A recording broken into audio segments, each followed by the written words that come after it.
water or Still well playing. water and turn it into water that is safe to drink. It involves a lot of processing using chemicals, filters, and removing Suzanne, all of can the you hear toxins me? and hazards from a given source. The entire process starts with something called And you can hear coagulation the and video flocculation. volume All also? drinking water has to I come from hear you somewhere, and the video. usually Yes, being sir. freshwater Okay, lakes, great. rivers, wells, or streams. In these water sources, there's going to be some amount of sediment as well as I'm going to organic play this for materials in the about water.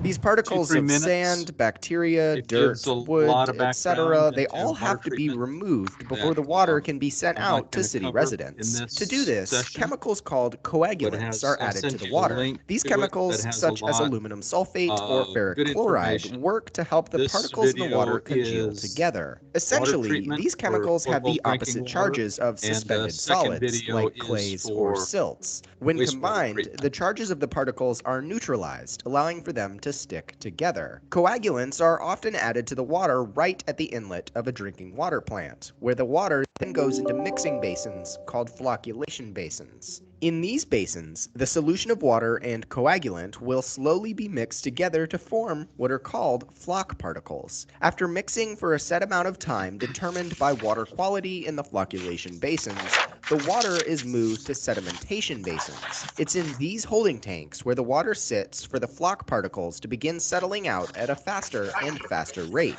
which is the intended goal of this process. By simply adding and mixing these chemicals into the water and letting that water sit, a large portion of the sediment will settle out to the bottom as sludge, which can be taken away to a landfill or holding facility. The floc particles are ultimately removed from the bottom of basins, and the clean water, being the cleanest at the top due to the settling particles, flows over weirs to the next stage in the process. In some plants, This is the world's first reusable cotton swab. I'm It going to removes stop up to it 5 there. times Ooh, more excess earwax.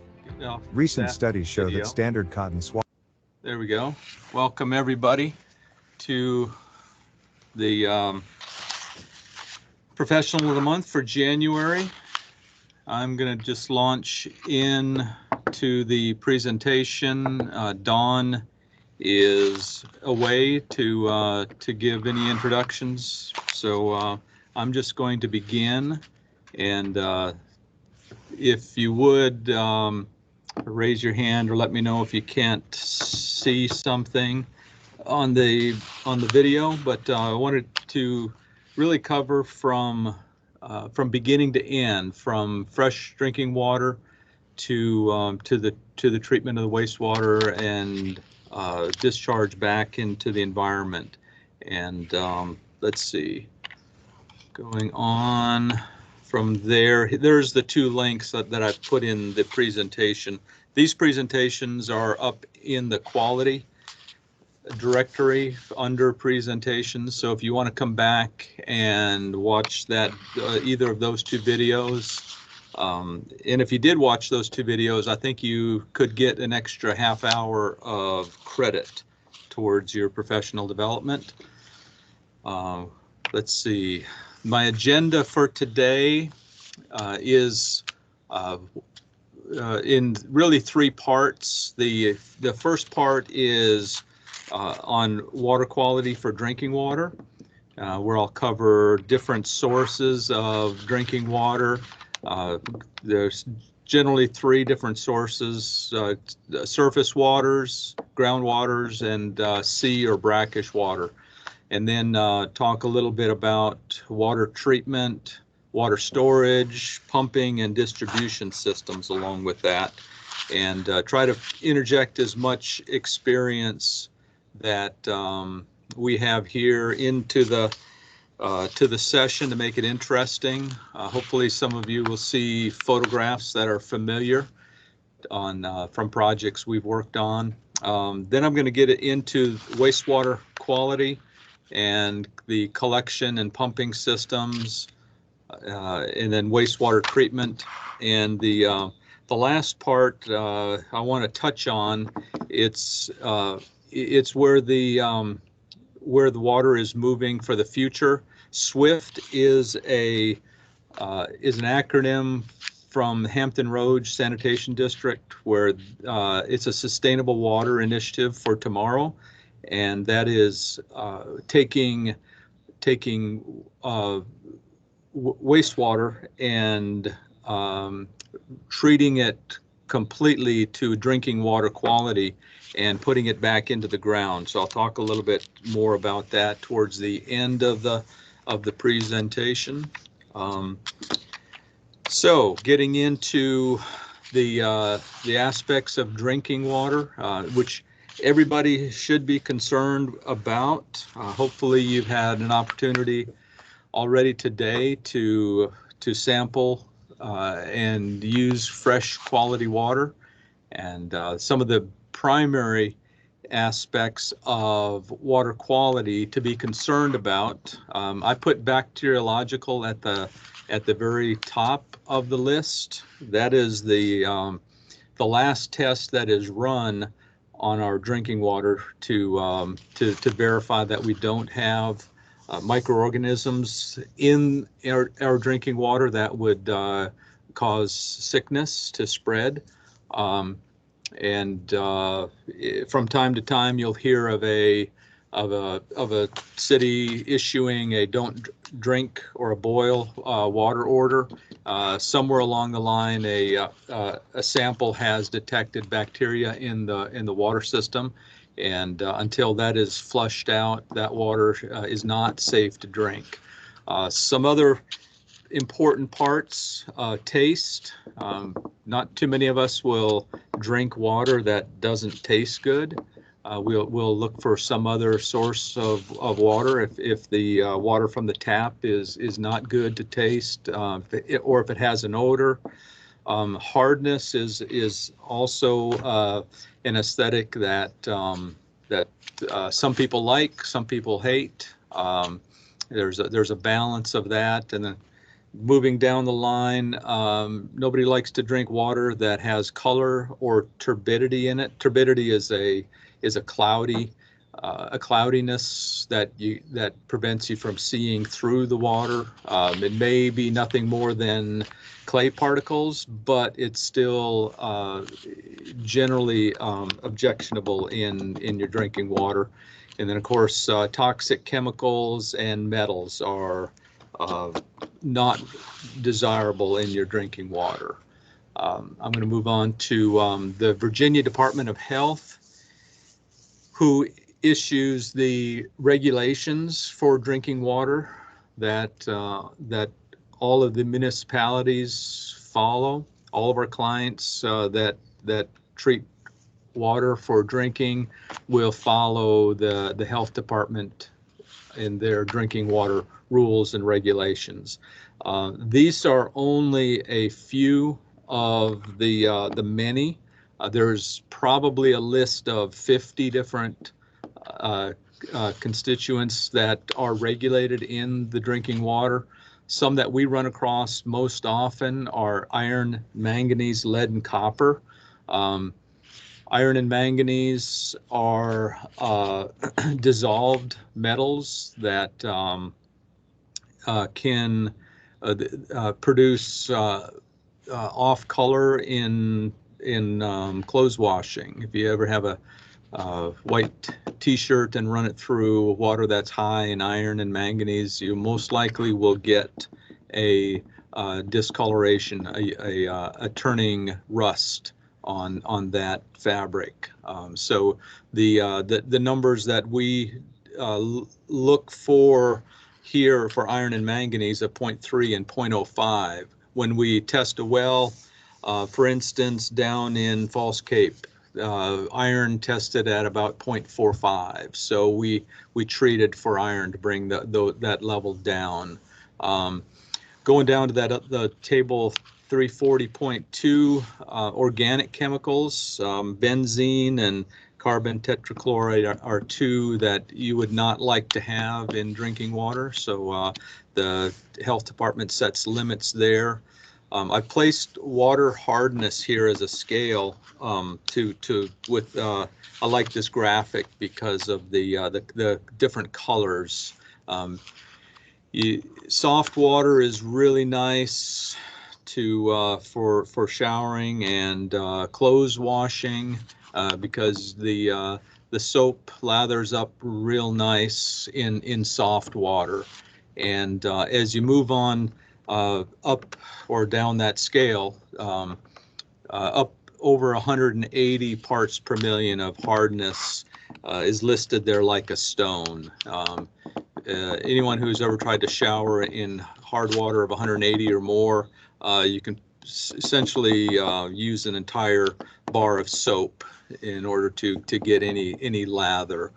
Plus, it's most likely in clothes washing to produce stains, discolorations. Okay.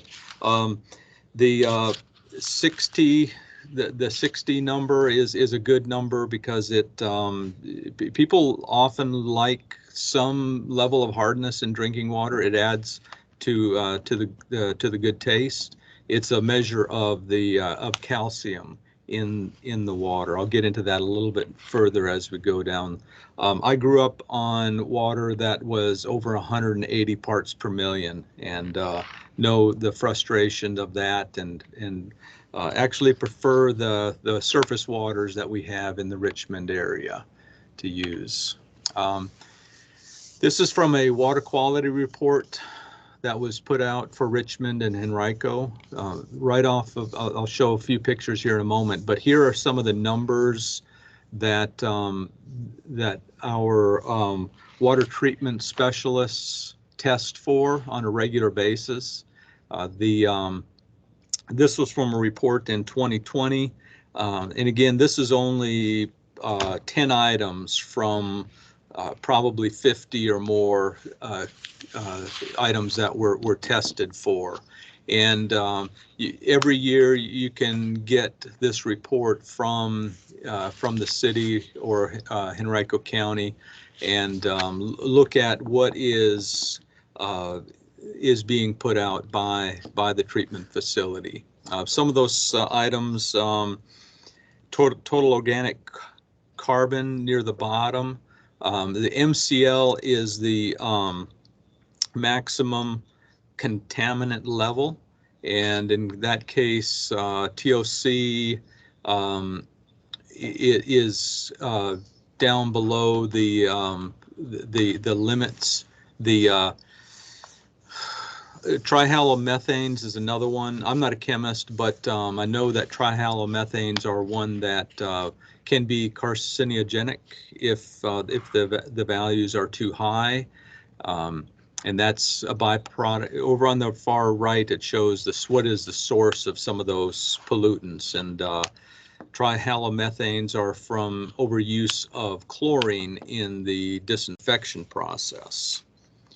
Okay, looking ahead to some of the sources of water, the all of the cities and counties here in the Richmond metro area have surface water as a source. Richmond has just off of just above the Nickel Bridge. At Douglasville Road is a intake off the James River, and there's an aerial view of the Richmond City Treatment, the drinking water plant. The video that I showed at the beginning talks a little bit about coagulation and flocculation using ferric chloride. City of Richmond uses ferric chloride and flocculates a lot of solids, and so that rust-colored pond or lagoon on the upper left there is a result of the coagulation of combination of the clay in the James River as well as the ferric color for the coagulant. And there's a series of flocculation basins and sedimentation basins and sand filter chambers that the process goes through. Henrico County, just off of Three Chopped Road and Gaskins Road, has a similar water treatment facility, but a little bit more advanced. And they don't have lagoons where the flocculants are settled out. They have under inside the buildings, they have lamella separators that take the coagulants out, and they dry those out and dewater them and put them in the landfill from there. But you can see in the lower right of this photo, the sand filters, which are producing relatively clear effluent. Just following that process, the water will be disinfected. Henrico County uses ozone, ultraviolet light, and chlorine for disinfection prior to putting it into the to the drinking water. Henrico also serves Goochland County. City of Richmond, the City of Richmond plant serves the North Chesterfield area, as well as all of the City of Richmond, and also they sell water to Hanover County.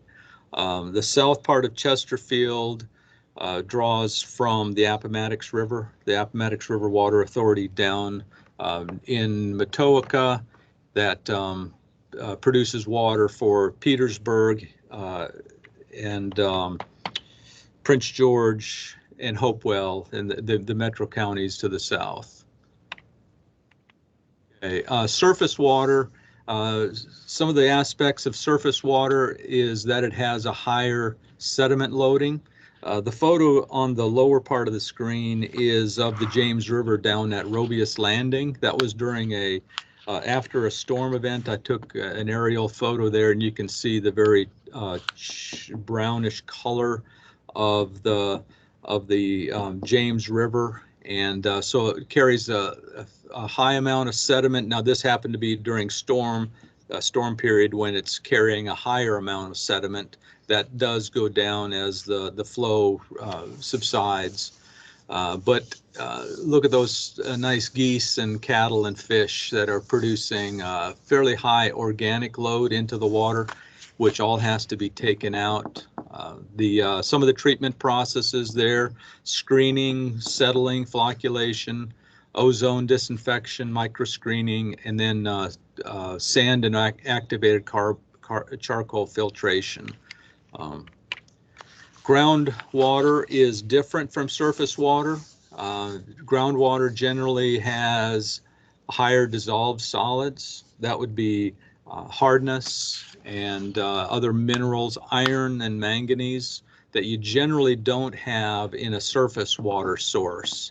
And in groundwater, you generally don't have organics. The water has been there for hundreds, maybe thousands of years, and not in contact with any life species. Therefore, the organics are generally not present.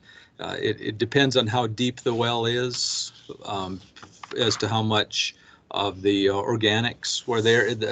A deeper well is less likely to have any organics, but it's also more likely to have higher concentrations of dissolved solids and hardness and iron. Some of the treatment processes for that are filtration, softening with lime or ion exchange, and then green sand filtration is a form of ion exchange that's used for iron and manganese. And then for any organics that are there, activated carbon or charcoal, either one, is a good method for that. The photo here to the lower right shows a faucet that serves hard water, and you can see the corrosion that results from this calcium bicarbonate chemical formula. Calcium bicarbonate is the hardness aspect of the water, and in the softening process, mix that with lime, calcium, which is calcium hydroxide, and that produces the precipitant of the calcium carbonate, not bicarbonate, but calcium carbonate and water. So essentially are taking a dissolved mineral of calcium bicarbonate and destabilizing it with a base, calcium hydroxide, and precipitating out. If that's not done in the treatment process, the precipitant will occur on the inside of copper pipes and the outside of fixtures, as can be seen here.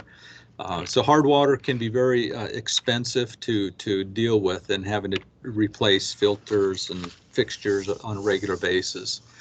Brackish or seawater, there are some places in the world that solely treat seawater for drinking purposes, and the use of a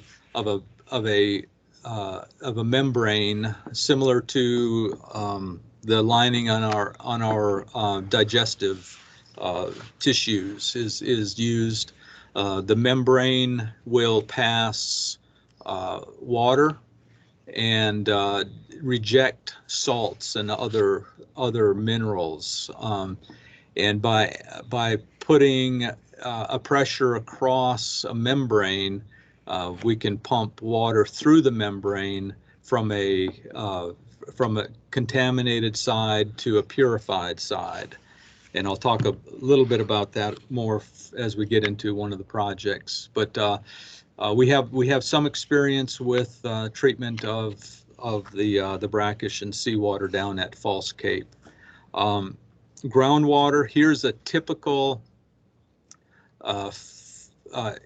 illustration of taking groundwater from an aquifer. There's a groundwater aquifer that is a combination of gravels and sands where the water can pass freely through.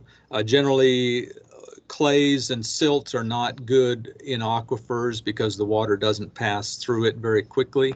The water it can be extracted through a well.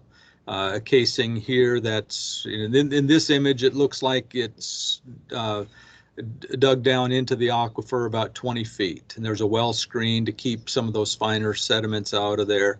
A submersible pump down in the well that can lift the water out of the aquifer, and then a pressure tank that will pressurize and maintain an even pressure throughout the house. So that's a pretty typical rural type water treatment system.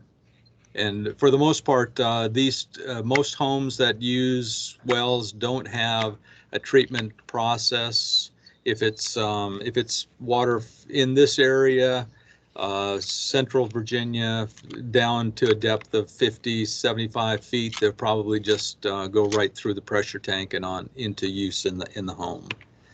Here's a photo of a well that I gained a lot of my experience on as a kid. This is my dad's first farm, and it had a windmill to draw water out of a well that was dug 46 feet deep with a 36-inch corrugated galvanized steel culvert pipe built back in somewhere between 100 years ago, let's just say 100 years ago, and that well is still in good condition today. It has about 10 feet of water in the bottom. As a kid, we would hook this up hook the windmill up to the pump in the summertime, and the windmill would just turn when it was windy and draw water up out of the well into the cattle trough for feeding. There used to be a home here, but no longer there. The unique thing about the aquifers is that water can be treated naturally by filtration through the gravel and sand layer. Hundreds, thousands of years sitting there, just slowly moving through and treating out anything that percolates into the soil from above. Our experience with wells, anywhere in depth from 10 feet to 1,300 feet. 1,300 being about the deepest that we have worked on.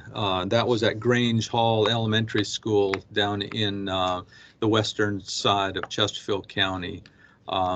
Shallow wells are susceptible to pollution, and whereas the deeper wells, as I mentioned earlier, are more susceptible to hard water. Some of the simple parts of a basic well system here on the lower left is a steel casing that's probably 100 to 200 feet into the ground. The gray pipe to the left is the electrical feed to the submersible motor. The photo on the lower right is the pump that I retrofitted my now brother's well with to put a motorized pump down in that well for the cattle trough, and that's the photo there. My hand just holding the top of the pump. The motor is actually on the very bottom, the silver part, and so that's everything is submersible. The electrical components on that, and that slipped down into the well with the pipe connected to the top. And the drop pipe is fitted with a slip coupling that that'll transition the down well pipe to the horizontal buried pipe to send that water onto the house or treatment system, and then a simple Lowe's pressure tank there to regulate the pressure into the system. We utilize something like this at False Cape State Park. In this photo on the lower right, the white vertical pipe is the well casing, and the well pipe coming out of that, coming through a meter, and there's an electrical controller on the wall there that runs off of a float switch in the ground storage tank there. That's a 1,500 gallon tank. The whole process there at False Cape, we had high levels of iron and manganese, so we ran that through a green sand filter. The Marlow pumps here in the middle of photograph are the green sand filters that take the iron and manganese out. And so we were pumping out of the well at somewhere between 5 and 10 gallons per minute and running it through the green sand filters, and then chlorinating and for disinfection and putting that into the ground storage tank. And then from the ground storage tank, we could take that out and pump it using these two packaged VFD variable frequency drive pumps to drive up to about 30 gallons per minute to the visitor center and campsites there at False Cape State Park. So this is a typical, very small treatment system from a well system.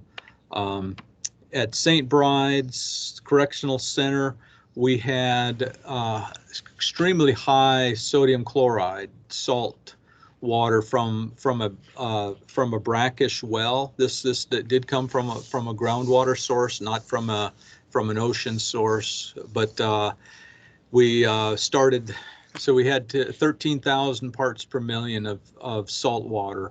That's compared to seawater, which is 30,000 parts per million, and ran that through green sand filters, and the white pipes here are the reverse osmosis filtration elements. Moving on from treatment of ground and surface water sources to water storage. What we're looking at is, as part of the drinking water regulations, municipal water suppliers are required to have about a half-day storage volume at the average daily demand. So a 1 million gallon water tank at James River would be necessary to supply about 2 million gallons of water in that service area. So just a half a day of storage volume. So every day the treatment facilities here in our area are having to produce. They can't shut down for a day because that extra half day of storage is going to be gone within the next 12 hours. So very important to treat on a daily basis. So that's the regulation there. Here's examples of the Deerfield correctional facility, 135,000 gallon ground storage tank. Here we went directly out of a well and pumped into a ground storage tank, and then so some of the storage is down on the ground, and then they had another elevated tank on the facility. So the pump station next to the ground storage tank would pressurize the whole distribution system. I just put this number up here. 140 feet is equal to 60 psi. That's a typical municipal desired pressure formula. So a tank that, like the James River tank there, is about 140 feet. So the water pressure at the base of that tank would be about 60 psi. And generally in our homes, we want at least 40 psi of pressure to run all the appliances that we like to use. Let's see, moving on from there to pumping systems. Pumping is probably my favorite aspect of the water system. And here I've shown a hand-drawn curve of a system. It takes energy to get water from the ground or from your storage reservoir up into your elevated tanks and pressurizing your water distribution system. And that system curve is represented from the lower left to upper right sweeping curve, and generally that says that if you're delivering a high volume, in this case 3,000 gallons a minute, you're going to need a higher pressure at the discharge of the pump in order to get that water to that height.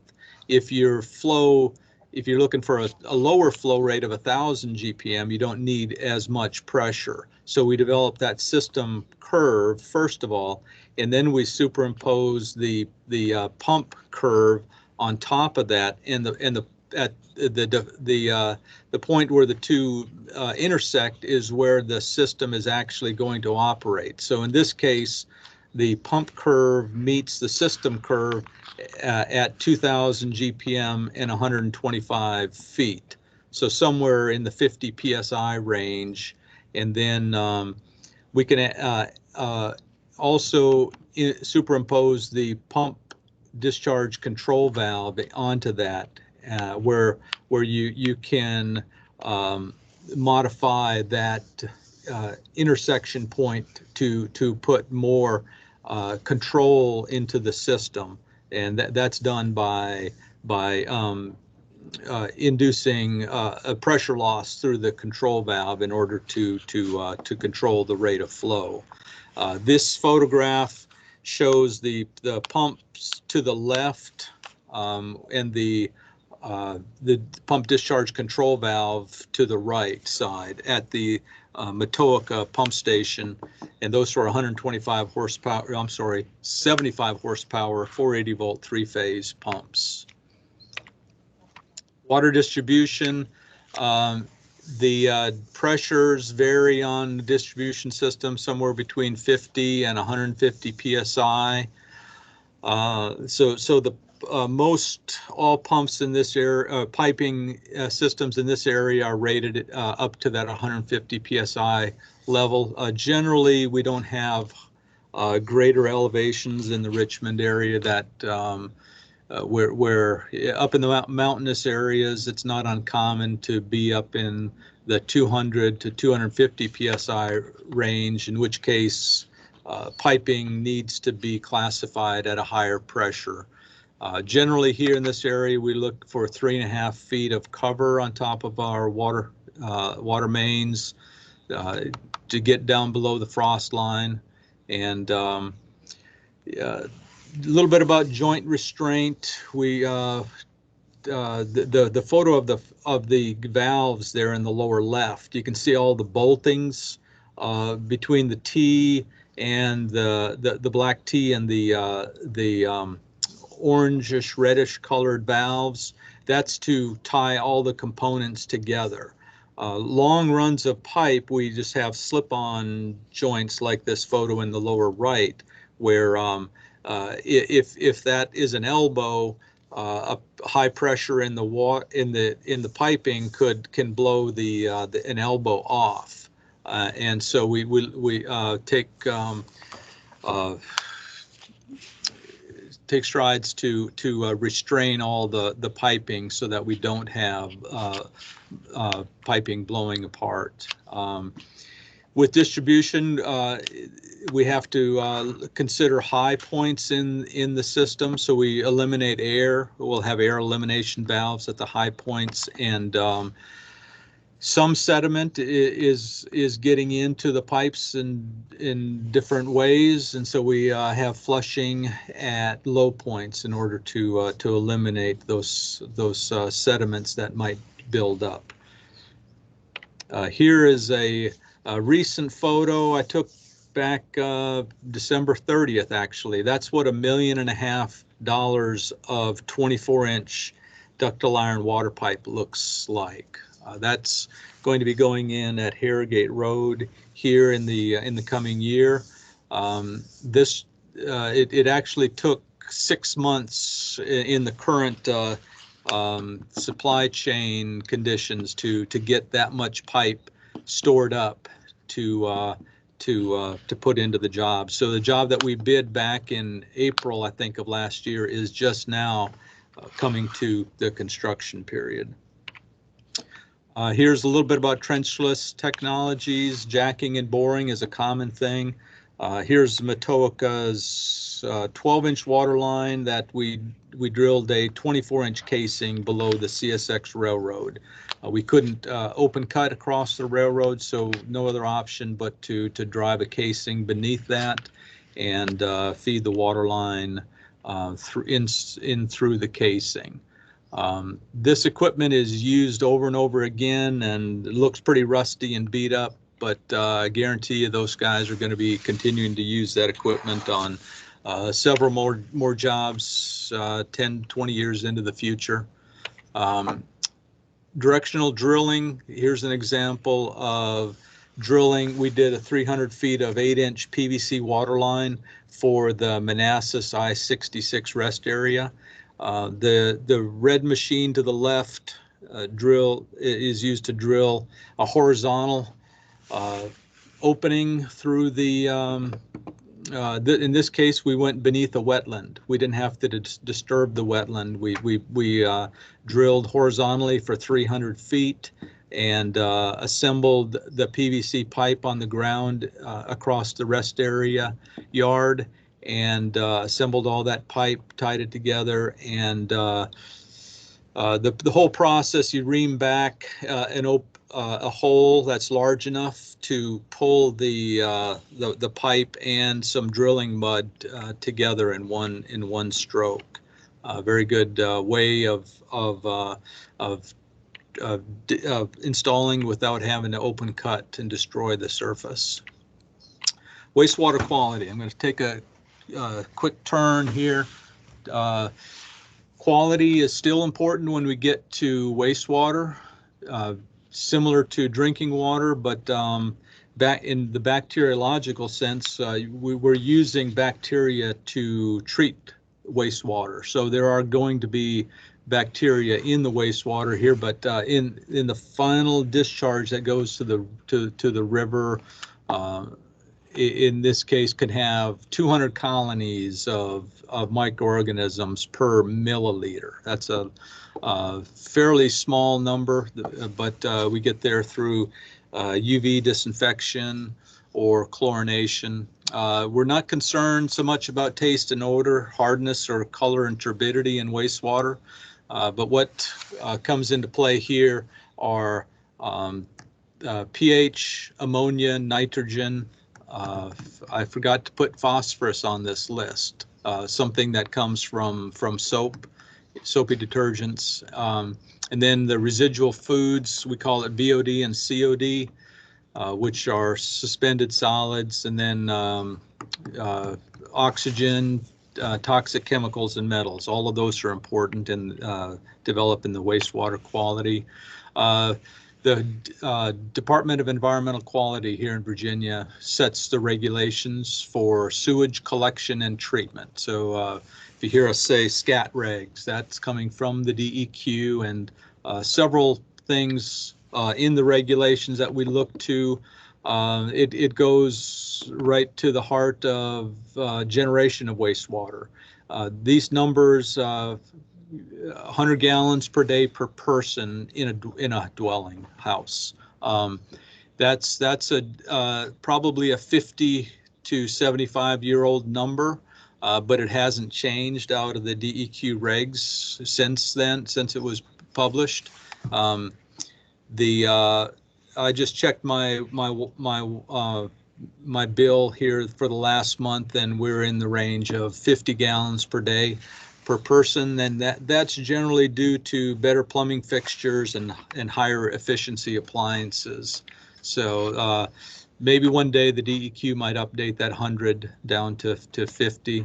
And then this is the Nottoway Correctional Center discharge permit that the DEQ administers. So all the water that goes through the treatment plant that we have currently under construction has to meet these test standards.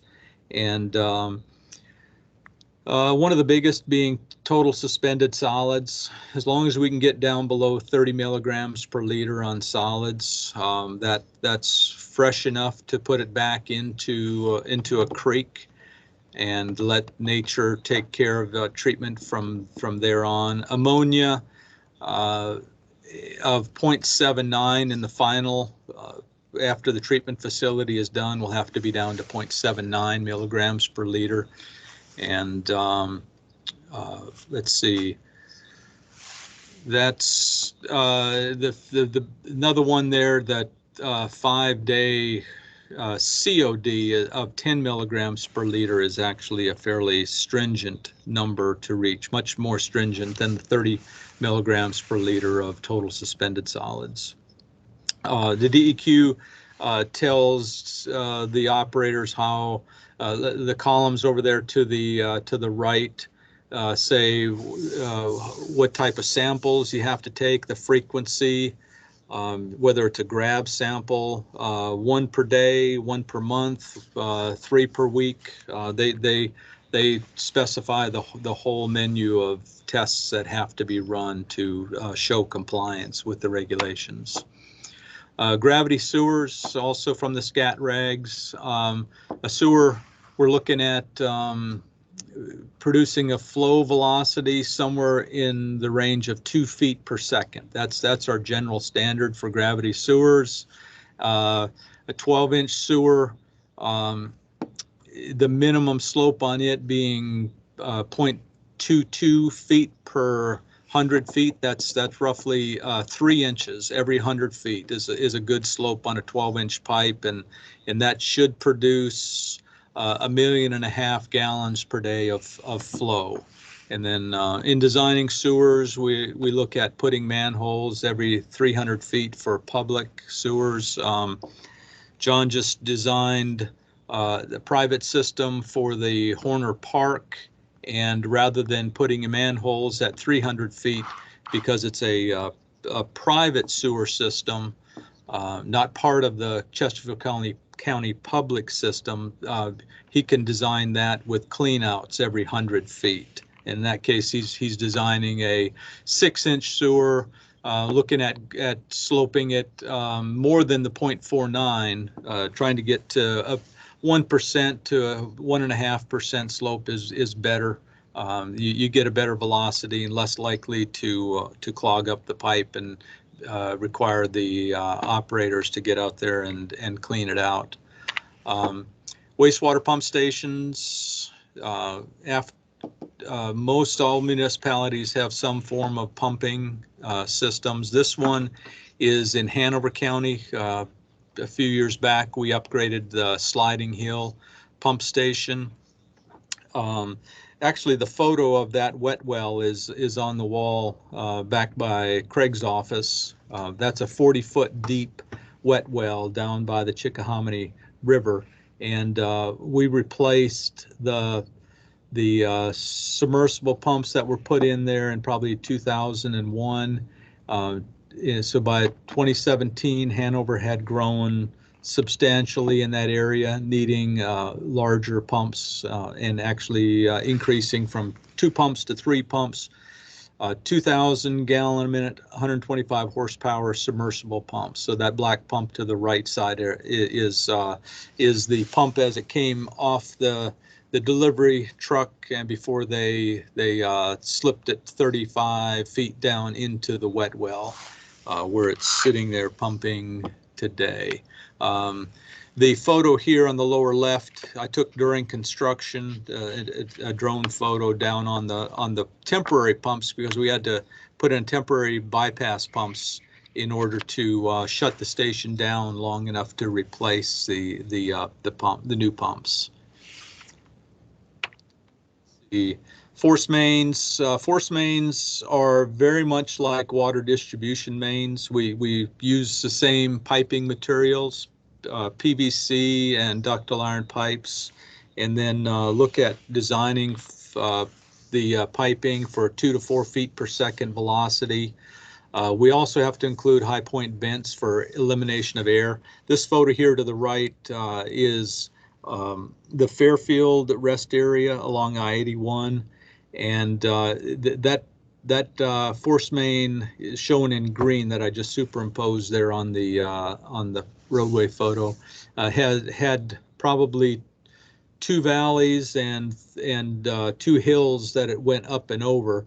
And in this case, you can see a little bit of a high spot, and I'm sure we put a high point vent there to eliminate air, because if you don't eliminate air from your piping system, that can airlock and prevent the water or wastewater from being pumped through that. One thing we don't do on sewage force mains is put in flushing at low points. Nobody likes to have sewage flushed out onto their property.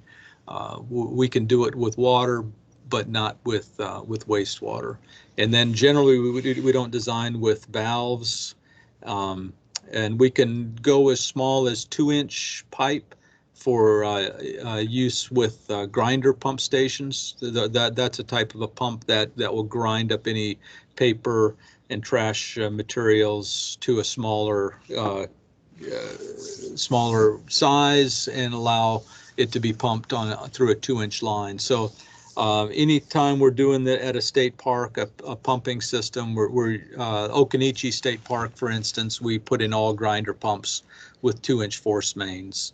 And then the regs allow us to go without grinders for stations that are on force mains 2-inch size and larger. Wastewater treatment. I'm going to kind of fly through the wastewater treatment part of it. Here is the Virginia Correctional Center for Women in Goochland. This plant we designed back in 2006, and are currently working on we just completed the design upgrade to from 0.3 original to 0.45 MGD.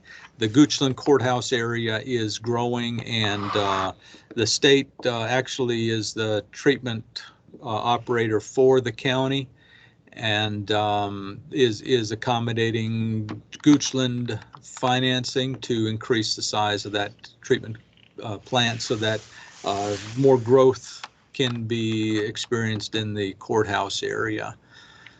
Here we used aeration using activated sludge in a sequencing batch reactor process.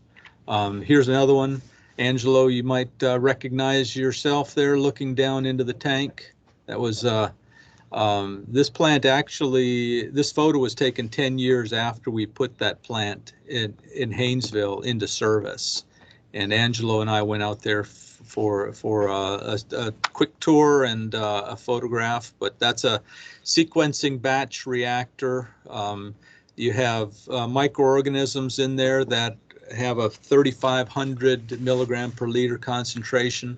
So we're growing lower life forms to continue to treat the food products that are in the wastewater and take those out. Generally, wastewater resides in these tanks for a maximum of 24 hours. So all that treatment has to occur in 24 hours before it's discharged out into the to the creek. And here are some of the initial headworks. This was from the Northwest wastewater plant that we put into service in 2019, I think it was. So your headworks, sewers carry solids, food products. So we have to screen. The photo in the middle is the preferred auger screen type of removal. There's a very fine screen there, and the auger takes solid materials out. And then the grit chamber to the lower right there takes out any bone and grit material. And this is similar to what we're doing right now at Nottoway, designing the mechanical systems to remove that ahead of the treatment process. Equalization. It'd be nice if all wastewater would come uniformly from midnight till 6 a.m. But generally, most wastewater is generated during the daylight hours, and so we start with flow equalization to balance out. The microorganisms like to have a steady flow of food, but because it comes in irregularly, we have a large holding tank where we'll collect those daily flow variations and deliver it to the treatment process on a more uniform basis. Here is the treatment system there at that same Northwest facility after flow equalization, and nice chocolatey brown color there in that wastewater. That's a sign of a healthy plant. The odors are probably not too foul from that plant. Concentrations of 3,500 milligrams per liter and dissolved oxygen of 1 to 2 milligrams per liter. Here is the effluent, not from that plant, but from the VCCW plant in Goochland, where we use ultraviolet light. I did a blow up there on the upper right showing the UV lights, the lamp. They're actually light bulbs down in the water that the water passes through, and it eradicates the microorganisms in the water as it passes. Another view of some of the blowers and pumps in that VCCW plant. And then on to sludge.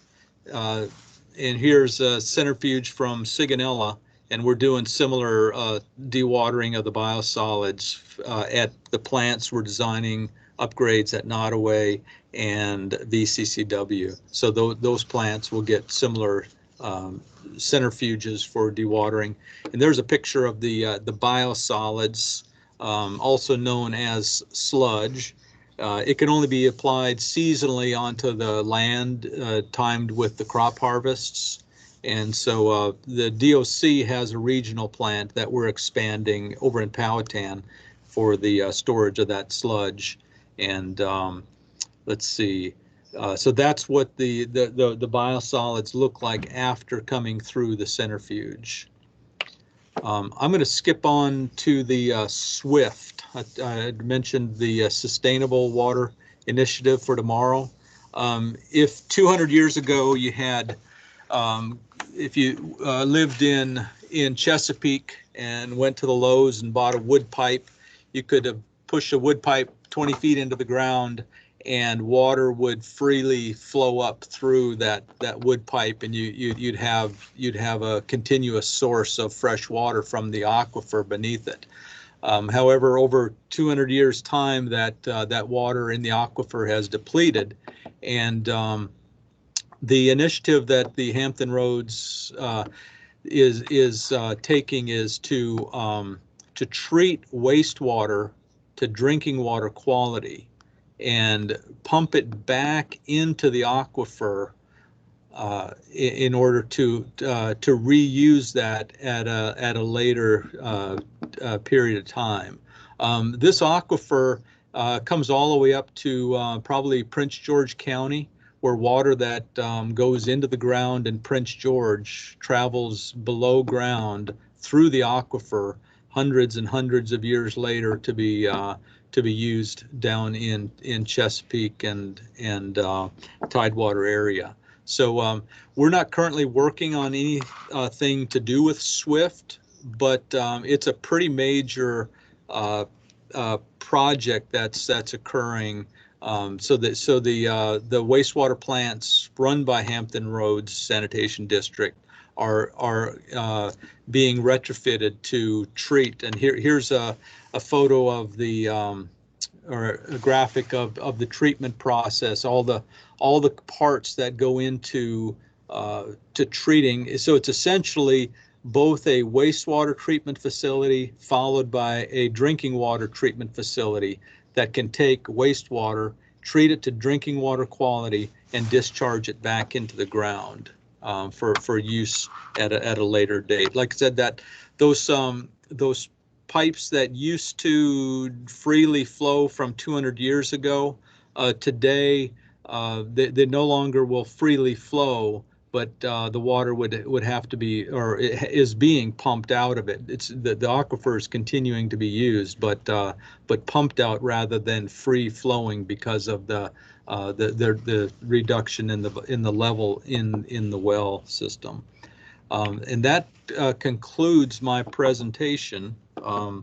We have just a couple minutes. If anybody has a specific question. Hey, this is Jenny. I have a question. Go ahead. When the water is treated at the wastewater treatment plant, and then you said it's released into creeks and stuff, does any of it get back into the James River that our drinking water is taken out of? So envision the city of Lynchburg.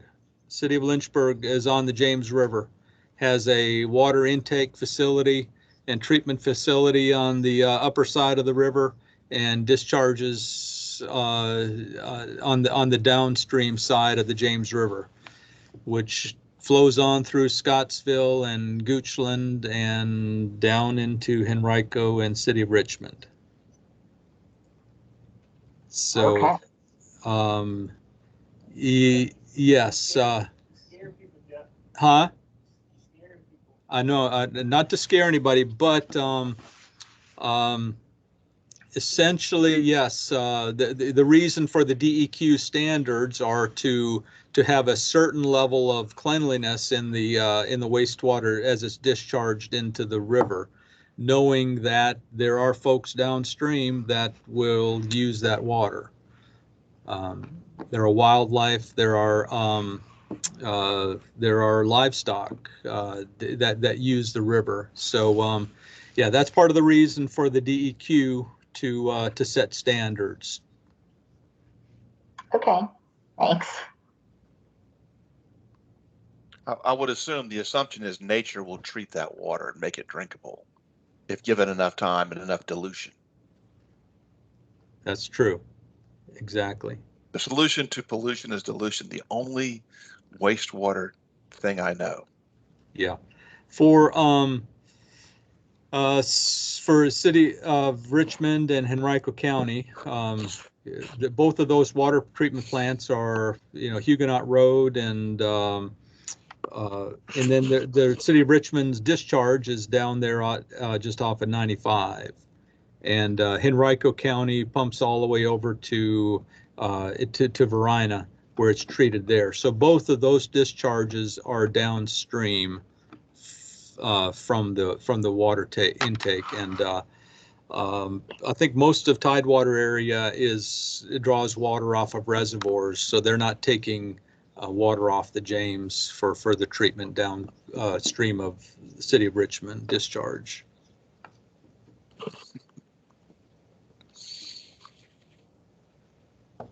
Okay, any other last minute questions? If not, I appreciate your attention. And like I said, I think we could, if anybody watched those videos, you could qualify for an additional half hour of professional development credit. Okay, thank you very much.